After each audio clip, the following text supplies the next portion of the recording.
This is a Zenith Trans-Oceanic Royal 7000 series AM/FM shortwave portable radio, and from the very famous Zenith Trans-Oceanic series. The Royal 7000 series was the second to last in the line before Zenith quit making the radios. This was became available in the spring of 1969. We see the handle up here is collapsible. The whip for shortwave and FM is back here, and I'm going to extend that. Goes up all the way to the ceiling and still has some whip to spare.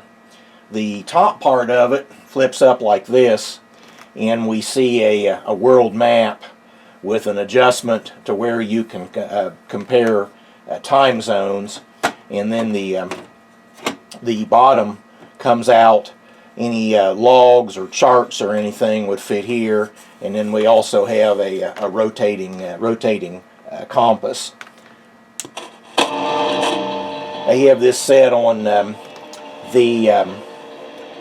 15 megahertz area, as with the other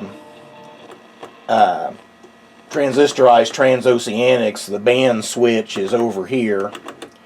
This particular model is a Royal 7000Y, and it has, in this position here, it has a crystal controlled 162.55 megahertz weather radio reception. I don't have a particularly strong station on 162.55 here, so I don't receive anything on that. The Royal 7000Y-1 allowed the user to change the crystal to a different frequency depending upon what frequency NOAA weather broadcasts were in the area where the radio was to be used.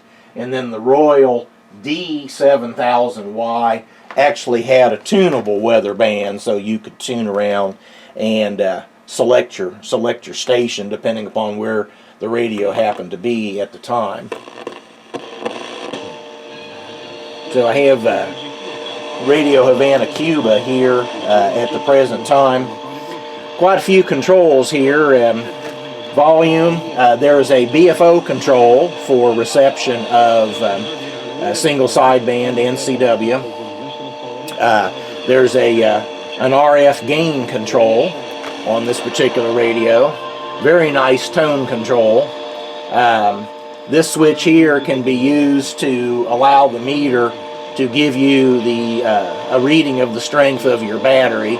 Right now I'm on AC power. Power supply was built in, so all you had to do was just take the cord and plug it in, and you were good to go for powering it off of AC. FM and AFC switch, and then there's also a bandwidth control here.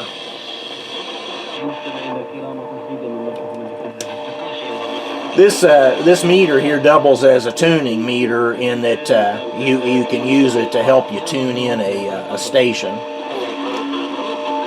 The Zenith Royal 7000 series used point-to-point wiring and a very heavy metal chassis, so this was still a fairly heavy radio. And the problem with building a radio like this in that way is that it's very labor intensive. So beginning with this model is about the time that Zenith began to lose its competitiveness with some of the shortwave portables that were coming in from Asia, say from Panasonic and other companies. So this radio didn't sell particularly well, and the radio that followed it, which is called the R7000, used integrated circuits and circuit boards, so it was a more modern design, if you will. However, by that point, the Japanese radios with their keyboards and digital displays had pretty much made the Zenith Trans-Oceanic no longer competitive. But in any event, this is the Zenith Royal 7000 series, available in the late 1960s. A very interesting radio and a good performer. Second to last in the famous Zenith Trans-Oceanic series.